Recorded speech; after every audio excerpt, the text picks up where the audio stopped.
जयपुर में 12 साल के बच्चे की हत्या का सनसनीखेज मामला सामने आया है, जहां नाबालिग के चचेरे भाई ने ही मर्डर की घिनौनी वारदात को अंजाम दिया है। आरोपी ने बच्चे को बहलाकर अपनी बहन के घर में ले जाकर उसकी हत्या कर दी। मामला लालकोठी थाना इलाके के एमडी रोड का 24 मई का है।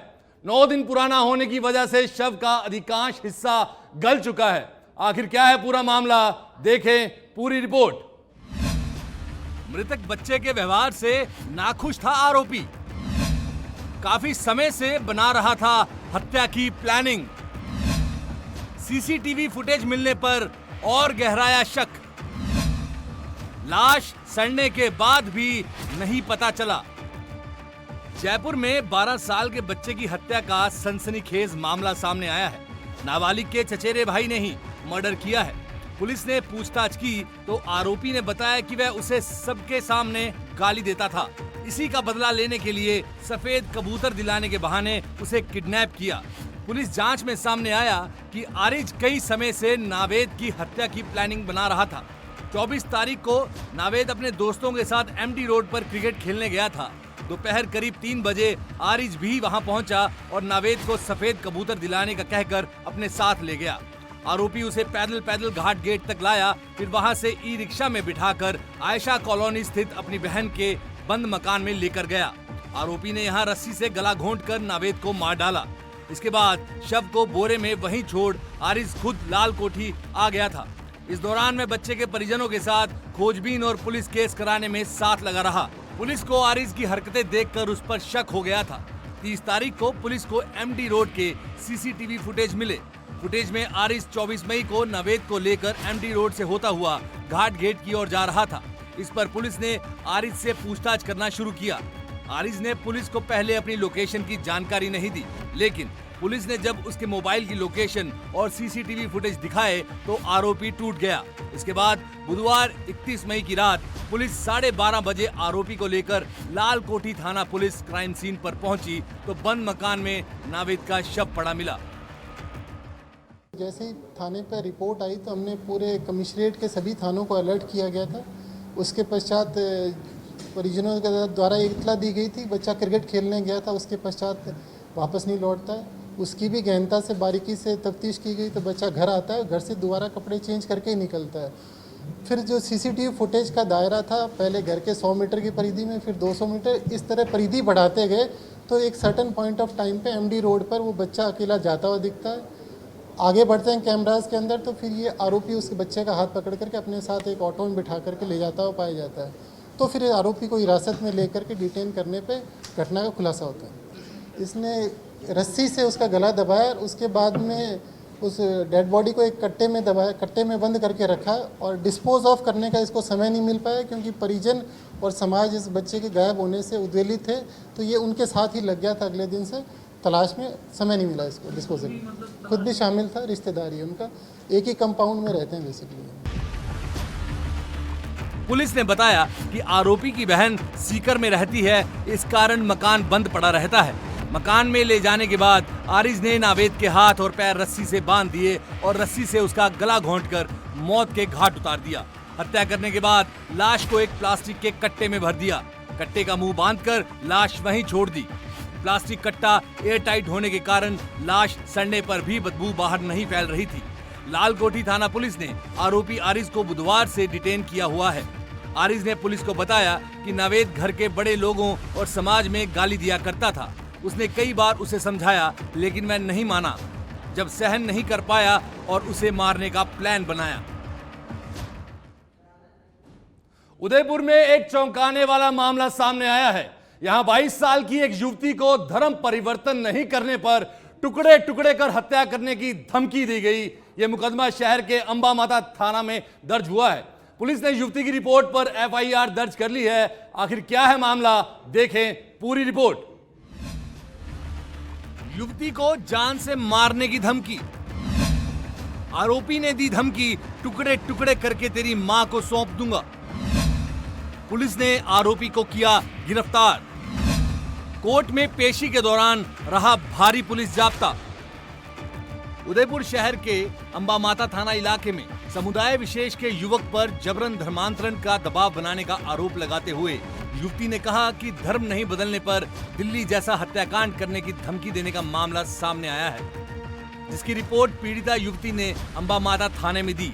दरअसल उदयपुर के अंबा माता थाना क्षेत्र इलाके की एक छात्रा ने युवक मोहम्मद आसिफ पर जबरन धर्मांतरण का आरोप लगाया है। युवती ने अपने बयान में ये भी कहा है कि अगर उसने युवक की बात नहीं मानी तो दिल्ली में हुए युवती हत्याकांड के जैसा उसका हश्र करेगा। युवती द्वारा थाने में दी गई रिपोर्ट में बताया कि उसकी पहचान आयड निवासी युवक मोहम्मद आसिफ से हुई थी, जिससे उसकी दोस्ती थी। लेकिन जब युवती ने आसिफ से दोस्ती खत्म करने के लिए कहा तो युवक युवती को जबरन शादी करने और धर्म परिवर्तन करने का दबाव बनाने लगा। मोहम्मद आसिफ नाम है उसका, आयड में रहने वाला है और इसकी पूरी फैमिली इन्वॉल्व है। इसके पापा का नाम है अब्दुल रज़ाक और इसके भाई का नाम है खालिद बरकती। सब बोलते थे कि ये ना धर्म परिवर्तन कर। मैं इसके पापा को हर एक प्रूफ भेजती थी कि आपका बेटा मेरे साथ ऐसा कर रहा है वैसा कर रहा है, तो इसके पापा बोलते थे कि ना ये जो बोल रहा है वो तो कर ले, नहीं तो ये तेरे को मार डालेगा। सोशल मीडिया पे मेरा नंबर वायरल करके और लिखा ये लड़की गलत काम करती है, इसलिए क्योंकि इसने मेरे को टाइम दिया था सुबह 12 बजे तक, अगर तू बुरखा पहन के नहीं आई तो तेरा सब कुछ बर्बाद कर दूंगा और तुझे जान से मार भी दूंगा। और वेपन और नाइफ लेके घूमता है, बिल्कुल शार्प नाइफ लेके। फिर मेरे पास कोई ऑप्शन नहीं बचा तो मैं अम्मा माता थाने आई। आपको किस तरह की धमकी दी गई थी? धमकी बस यही कि ना धर्म परिवर्तन कर और ना अल्लाह की राह पे चल, सुन्नत बन, ऐसी बातें करता था मेरे साथ। अगर तूने ऐसा नहीं किया तो मैं तेरे साथ ये कर दूंगा वो कर दूंगा, तेरे को जान से मार दूंगा, तेरी मम्मी तेरे टुकड़े टुकड़े करके तेरी मम्मी को दूंगा। युवती ने आरोप लगाया कि इसमें आसिफ के पिता अब्दुल रज़ाक और भाई खालिद बरकाती भी शामिल है। युवती ने रिपोर्ट में बताया कि आसिफ और परिजन उसके घर आकर उसे डराते हैं और धर्म परिवर्तन करने का दबाव बनाते हैं। इस पर युवती पहले भी आसिफ के पिता के खिलाफ शिकायत दे चुकी है। युवती का आरोप है कि आसिफ ने मुझे जान से मारने की धमकी दी है, कहा कि अगर अपना जवाब हमें नहीं दिया तो तुझे जान से मार दूंगा। ऐसे में युवती ने अंबा माता थाना में मामला दर्ज करवाया है। युवती ने आरोप लगाया कि शादी नहीं करने और धर्म परिवर्तन नहीं करने पर मेरे शरीर के टुकड़े टुकड़े कर मेरी मां को भेज देने की धमकी दी है। सोशल मीडिया पर मेरे नंबर डाल दिए और कह रहा है कि इस लड़की से कोर्ट मैरिज कर ली है और मेरे पास सारे सबूत हैं। पुलिस द्वारा मामला दर्ज कर युवक सहित उसके पिता और भाई को गिरफ्तार किया गया है। धर्म परिवर्तन से जुड़े मामले में आरोपी युवक आशिफ और पिता सहित भाई को पुलिस ने कोर्ट में पेश किया, जहां भारी पुलिस जाब्ते में आरोपियों को ले जाया गया। कोर्ट में वकील आरोपियों के खिलाफ कार्यवाही की मांग को लेकर भारत माता की जयकारे लगाते रहे। कोर्ट में आरोपियों को देखकर हर कोई आग बबूला था। सभी वकील आरोपियों को कठोर से कठोर सजा दिलाने की मांग कर रहे हैं। राजधानी जयपुर को क्राइम फ्री बनाने के लिए जयपुर पुलिस की कमिश्नरेट स्पेशल टीम लगातार जुटी हुई है। हर तरह के बदमाशों पर नकेल कसने का काम किया जा रहा है और इसके अलावा शातिर बदमाशों की तमाम गैंग को चिन्हित कर उसके खिलाफ कार्रवाई की जा रही है। सीएसटी टीम जयपुर ने पिछले 1 साल में 2000 से अधिक बदमाशों को गिरफ्तार कर लिया है। वहीं बदमाशों के खिलाफ पुलिस की कार्रवाई निरंतर जारी है। देखें पूरी रिपोर्ट। पुलिस का ऑपरेशन क्राइम फ्री राजधानी अभियान। पिछले 1 वर्ष में दबोचे 2000 से अधिक बदमाश। वारदातों को अंजाम देने वाली 21 गैंग चिन्हित। पिछले 5 साल में जिनके विभिन्न एक्ट में हुए चालान उन्हें किया जा रहा पाबंद। मादक पदार्थ और अवैध हथियार तस्करों पर रखी जा रही निगरानी। राजधानी जयपुर में गैंगवॉर की फिराक में घूमने और अपना वर्चस्व कायम करने की कोशिश करने वाले विभिन्न बदमाशों की गैंग को चिन्हित कर उनके खिलाफ सख्त कार्रवाई की जा रही है। पुलिस ने राजधानी में ऐसी 21 गैंग चिन्हित की हैं जिनके द्वारा हथियारों के दम पर आतंक फैलाने की साजिश रची जा रही है। इन गैंग में मुख्य रूप से रोहित गोदारा गैंग, रूपा मीणा गैंग, मनीष सैनी गैंग आदि गैंग शामिल हैं। गैंग में कौन कौन बदमाश शामिल हैं और उनके तार कहां कहां जुड़े हुए हैं, इन तमाम जानकारी को जुटाने के बाद ही पुलिस ने गैंग को चिन्हित कर अपनी रडार पर लिया है।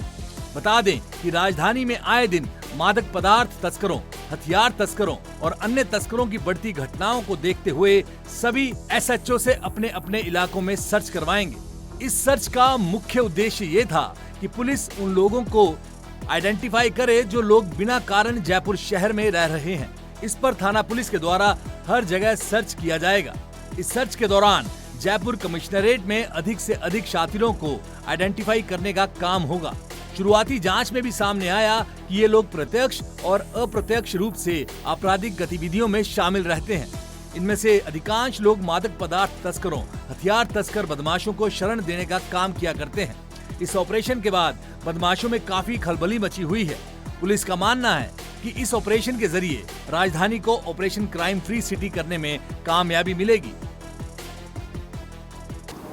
हमने श्रीमान सीपी साहब के निर्देशानुसार जयपुर कमिश्नरेट में जो ऑर्गेनाइज रूप से क्राइम करते हैं, चाहे वो गैंग के रूप में है या एनडीपीएस में जिनका चालान हो रखा है, या वाहन चोरी में जिनका चालान हो रखा है, या आर्म्स एक्ट में जिनका चालान हो रखा है, या लूट में जिनका चालान हो रखा है, या चैन स्नैचिंग या मोबाइल स्नैचिंग में जिनका चालान, इस तरह की जो अलग अलग हेड में जो गैंग है उनको चिन्हित किया।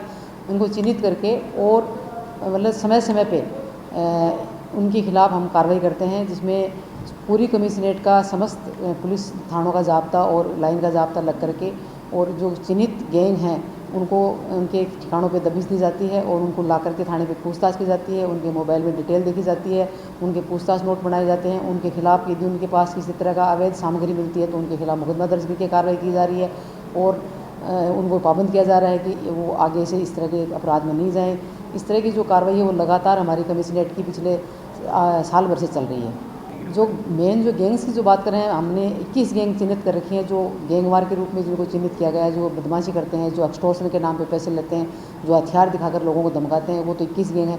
बाकी इसके अलावा जो वाहन चोरी के या एनडीपीएस में या आर्म्स एक्ट में, इनमें हमने ये क्राइटेरिया रखा है कि पिछले 5 साल में जिनके चालान हो रखे हैं उन लोगों को चिन्हित किया गया है और उनके खिलाफ कार्रवाई की जा रही है। Additional DCP crime Sulesh Chaudhary का कहना है कि संगठित अपराध के खिलाफ जयपुर पुलिस की मुहिम लगातार जारी है। ऐसे बदमाश जो वाहन चोरी, chain snatching, purse snatching, NDPS act, arms act व अन्य गंभीर धाराओं में चालान शुदा हैं, उन्हें पाबंद किया जा रहा है। साथ ही उनसे पूछताछ कर नोट तैयार किया जा रहा है। जो बदमाश अभी भी इन अपराधों में लिप्त हैं, उनके खिलाफ मुकदमा दर्ज कर एक्शन लिया जा रहा है। वहीं एक्सटॉर्शन, सेक्सटॉर्शन, गैंग वॉर और अन्य संगीन अपराधों में लिप्त बदमाशों के खिलाफ पूर्ण रणनीति के तहत कार्रवाई की जा रही है। पुलिस द्वारा चिन्हित की गई गैंग के अधिकतर बदमाशों को गिरफ्तार कर लिया गया है और जो अन्य बदमाश फरार चल रहे हैं उन्हें गिरफ्तार करने के प्रयास लगातार जारी हैं। और अब खबर जयपुर से है, जहां बदमाशों के हौसले बुलंद होते जा रहे हैं। राजधानी में आए दिन बदमाश किसी न किसी वारदात को अंजाम देते रहते हैं, लेकिन प्रशासन इन बदमाशों पर कार्रवाई करने में विफल साबित होता है। ताजा घटना महेश नगर थाना इलाके की है, जहां 27 मई की रात को कुछ स्टूडेंट्स पर 7 बदमाशों ने लाठी, डंडे, सरियों से वार कर दिया। पीड़ितों का कहना है कि पुलिस को घटना की सीसीटीवी भी उपलब्ध करा दी गई है, लेकिन फिर भी कार्रवाई नहीं कर रही। देखें पूरा मामला। घर के बाहर युवक पर जानलेवा हमला, पुलिस नहीं कर रही एफआईआर दर्ज। पीड़ित पर बना रही आरोपियों की जानकारी लाने के दबाव। राजधानी के महेश नगर थाना इलाके में प्रतियोगी परीक्षाओं की तैयारी कर रहे एक छात्र पर आधा दर्जन से अधिक अज्ञात बदमाशों द्वारा जानलेवा हमला करने का मामला सामने आया है। ताज्जुब की बात है कि पीड़ित छात्र कई बार पुलिस थाने के चक्कर काट चुका, लेकिन पुलिस ने अब तक एफआईआर दर्ज नहीं की है। छात्र द्वारा पुलिस को हमलावरों की सीसीटीवी फुटेज भी उपलब्ध करा दी गई है, लेकिन महेश नगर थाना पुलिस पीड़ित छात्र पर ही हमलावरों की गाड़ी के नंबर लेकर आने का दबाव बना रही है। पीड़ित छात्र कृष्णकांत ने बताया कि बैंक कॉलोनी स्थित किराए के मकान के बाहर कुछ युवक आपस में गाली गलौज कर झगड़ रहे थे, जिन्हें कृष्णकांत ने वहां से जाने और झगड़ा नहीं करने को कहा, जिस पर युवक वहां से चले गए और कुछ देर बाद पैदल, कार व बाइक पर सवार आधा दर्जन से अधिक युवक डंडे और सरिये लेकर वापस कृष्णकांत के किराए के मकान के बाहर पहुंच गए। कॉलोनी में लाइट नहीं आने के कारण कृष्णकांत अपने साथियों के साथ मकान के बाहर ही बैठा हुआ था। मैं 27 तारीख को घर से बाहर बैठा था। मैं रात को 11 बजे के लमसम की बात है, तो कुछ लड़के बाहर आए उस टाइम पे वो बाहर गाली गलौज कर रहे थे, तो मैंने उनको डांटा, तो उससे कहा सुनी हुई, फिर वो वहाँ से चले गए। फिर उसके बाद में मैं बाहर ही बैठा रहा था क्योंकि लाइट नहीं आई थी इस वजह से। तो उसके बाद फिर से वो आए 4-5 बंदे और लाठी और सरे वगैरह लेके आए और उन्होंने मेरे मारने लग गए। तो मेरे सर में 5 टाँके आए हैं और मेरे हाथ पैरों में लगी है। इसके बाद बदमाशों ने मकान के बाहर पहुंचते ही कृष्णकांत पर जानलेवा हमला करना शुरू कर दिया। शोर होने पर जब आसपास के घरों में रहने वाले लोग बाहर निकलने लगे तो हमलावर मौके पर ही डंडे व सरिये छोड़कर फरार हो गए। इसके बाद कृष्णकांत को उसके साथी अस्पताल लेकर पहुंचे, जहां कृष्णकांत का इलाज किया गया। पीड़ित के सिर और चेहरे पर टांके आए हैं और हाथ पैर पर गंभीर चोट आई है। इसके बाद भी पुलिस ने अब तक FIR दर्ज नहीं की है। भीलवाड़ा में बुआ के घर शादी में शामिल होने आई विवाहिता की निर्मम हत्या के मामले में पुलिस ने खुलासा कर दिया है। मृतक नैना की हत्या उसके देवर दीपक उर्फ दशरथ सिंह ने 23 मई की रात को की थी। देखें पूरी रिपोर्ट। 8 साल छोटे देवर के प्रेम में पड़ी भाभी, शादी का दबाव बनाने पर हुआ मर्डर, अवैध संबंधों की भेंट चढ़ा भाभी देवर का रिश्ता। भीलवाड़ा में चौहानों की खेड़ी में प्यार तूने क्या किया को चरितार्थ करती घटना सामने आई है, जहां देवर भाभी के रिश्ते को तार तार करता विवाहिता मैना कंवर ब्लाइंड हत्याकांड का खुलासा किया है। कार्यकारी डिप्टी कन्हैया लाल ने बताया कि आरोपी देवर दीपक उर्फ दशरथ सिंह के वैवाहिक जीवन में रोड़ा बन रही थी। अपने से 9 वर्ष बड़ी भाभी नैना कंवर के साथ प्रेम प्रसंग का अंत करने की साजिश रच ली। दोनों के मध्य विगत कुछ वर्षों से प्रेम प्रसंग चल रहा था। दोनों के समाज और परिवार में इसकी जानकारी थी। बदनामी से आहत होकर मैना कंवर द्वारा आरोपी पर भगा ले जाने और शादी करने का दबाव बना रही थी, जो कि मैना कंवर की हत्या का कारण बना। हत्या के बाद आरोपी परिवारजनों को गुमराह करते हुए उनके साथ मैना की तलाश करता रहा। दिनांक 24/5/2023 को ग्राम मदनपुरा थाना बागोर के क्षेत्र में एक महिला की गांव के पास में ही लाश पड़ी होने की सूचना पुलिस को मिली थी। मृतका के परिजन अर्जुन सिंह द्वारा थाना पर FIR दर्ज करवाई गई थी,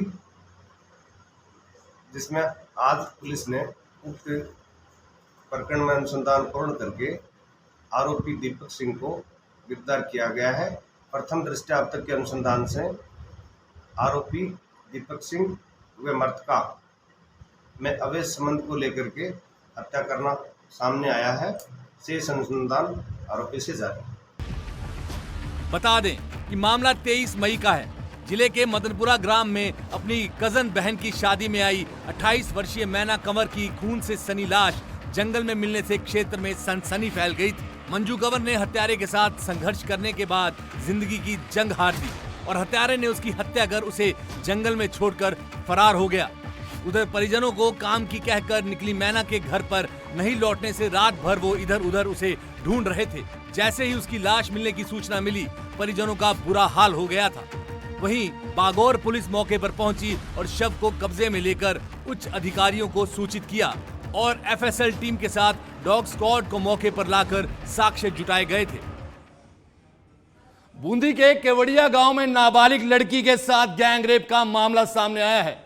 शादी समारोह में शामिल होने आई नाबालिग के साथ 3 दरिंदों ने गैंगरेप की वारदात को अंजाम दिया। शिकायत के आधार पर पीड़िता का जिला अस्पताल में मेडिकल करवाकर पुलिस मामले की जांच में जुट गई है। देखें पूरी रिपोर्ट। नाबालिग के साथ 3 लोगों ने किया गैंगरेप, विवाह समारोह में दिया वारदात को अंजाम, मां के साथ थाने पहुंची पीड़िता, आरोपियों के खिलाफ दर्ज करवाया मुकदमा। बूंदी जिले में एक 15 साल की नाबालिग बच्ची के साथ गैंगरेप का मामला सामने आया है। 3 युवकों ने एक विवाह समारोह में नाबालिग से गैंगरेप की घटना को अंजाम दिया, जिसके बाद वे मौके से फरार हो गए। घटना जिले के नमाना थाना क्षेत्र की है। केवड़िया गांव में एक विवाह समारोह का आयोजन था, जिसमें शामिल होने के लिए 15 साल की नाबालिग गई थी। इसी समारोह में आरोपी 3 लड़के आए हुए थे। मौका लगते ही आरोपी नाबालिग को उठा ले गए और फिर तीनों ने मिलकर उसके साथ गैंगरेप किया। घर पहुंची पीड़िता ने घटना की जानकारी अपने परिजनों को दी, जिसके बाद नाबालिग पीड़िता ने मां के साथ नमाना थाना पहुंचकर आरोपियों के खिलाफ केस दर्ज कराया। पीड़िता ने एक आरोपी के खिलाफ नामजद केस दर्ज कराया है, वहीं 2 अन्य आरोपी अज्ञात हैं। पुलिस ने आरोपियों के खिलाफ केस दर्ज कर उनकी तलाश शुरू कर दी है। पुलिस ने बूंदी के एक अस्पताल में पीड़िता का मेडिकल भी करवाया है। गैंग रेप की मामला सामने आया, किस प्रकार का मामला? नमाना थाना इलाके में मुकदमा दर्ज हुआ है। एक व्यक्ति नामजद है, 2 अज्ञात है, एक ही समाज के हैं। क्या मामला है? पूरा मामला रेप का मामला है। कहाँ से आए थे, कहाँ ले गए, क्या? ये बिजोली साइड से आए थे, कोई शादी समारोह में थे और वहाँ कोई मामला था जिसमें पीड़िता का मेडिकल मुआयना हो गया है और अग्रिम कार्रवाई जारी है। जल्दी मुलजिम को गिरफ्तार किया जाएगा। मेडिकल मुआयना करा लिया? हाँ, मेडिकल। तो ये रहने वाली कहाँ की पीड़िता? ये बिजोलिया की तरफ के हैं। तो उधर से शादी में नमाना आए थे? शादी में बारात में आए थे। नमाना के पास कोई गांव है जहाँ शादी में आए थे, वहीं शादी समारोह में इन्हीं के परिवार रिश्तेदार जो भी है। बता दें कि नमाना थाना क्षेत्र में एक नाबालिग लड़की के साथ 3 व्यक्तियों ने गैंगरेप की वारदात को अंजाम दिया है। गैंगरेप की घटना को एक विवाह में डांस के दौरान 3 व्यक्ति द्वारा नाबालिग लड़की के साथ गैंगरेप की घटना को अंजाम दिया। पुलिस उपाधीक्षक ओमेंद्र सिंह शेखावत ने पुष्टि कर बताया कि नमाना थाना क्षेत्र के केवड़िया गांव में एक विवाह के दौरान नाबालिग से गैंगरेप का मामला सामने आया है। आरोपी और नाबालिग बालिका एक ही समाज से हैं। नाबालिग लड़की ने अपनी मां के साथ नमाना थाना पहुंचकर आरोपियों के खिलाफ रिपोर्ट दर्ज करवाई। रिपोर्ट दर्ज होने के बाद पुलिस ने नाबालिग लड़की का बूंदी लाकर सरकारी हॉस्पिटल में मेडिकल करवाया और पुलिस की एक टीम आरोपियों को पकड़ने में जुट गई है, जिसमें से 3 आरोपियों को डिटेन किया गया है।